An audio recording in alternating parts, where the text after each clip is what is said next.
The demand for scheduled tribe ST status by 6 major communities of Assam: Tai Ahom, Chutia, Moran, Matak, Koch-Rajbongshi, and the Tea tribes, Adivasi tea garden communities, has once again come to the forefront of political and social debate in the state. These communities, currently classified under OBC, MOBC, or other non-ST categories, have long argued that despite their deep historical roots, cultural uniqueness, and substantial contribution to Assam's identity, they continue to face socioeconomic backwardness, limited access to education, and restricted opportunities in government jobs and welfare schemes. ST status, they assert, is essential for ensuring justice, upliftment, and constitutional protection.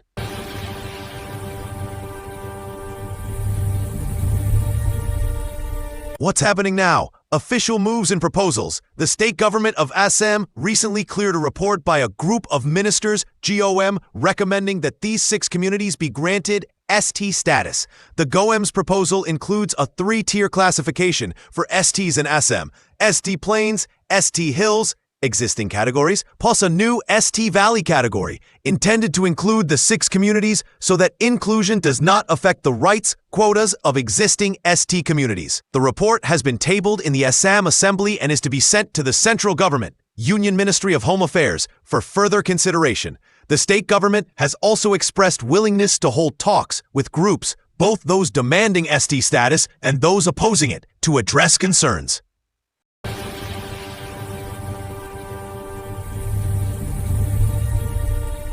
Resistance, protests, and concerns. The move has triggered strong opposition, especially from existing tribal communities and organizations representing them. Their main concerns, that including these advanced and populous communities under ST would dilute quotas, resources, and political representation reserved for existing ST communities. Fears that traditional tribal identity, land rights, and cultural recognition of existing tribes may be undermined.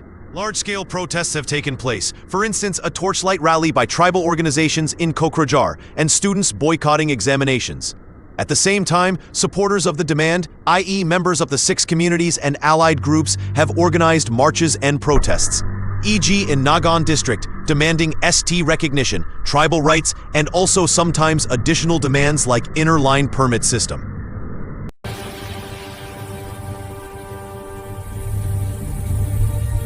Why this demand? Arguments from the communities. Supporters of ST status emphasize long historical roots and distinct cultural identities in Assam.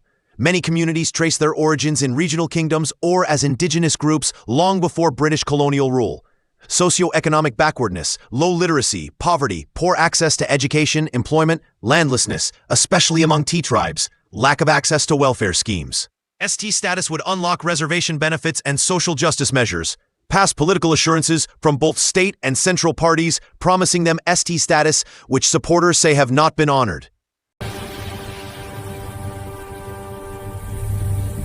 Where things stand now and what's next? The official recommendation, GOM report plus Assam cabinet clearance, marks a major step, but inclusion still requires approval from the union government and statutory changes at the national level. Because of the serious protests from existing tribal groups and widespread opposition, the state government says it will hold dialogue to try to address concerns, though whether that leads to consensus remains uncertain. The issue is politically sensitive and likely to influence the next elections in Assam. State Assembly polls expected first half of 2026, which means both support and opposition will remain vociferous in coming months.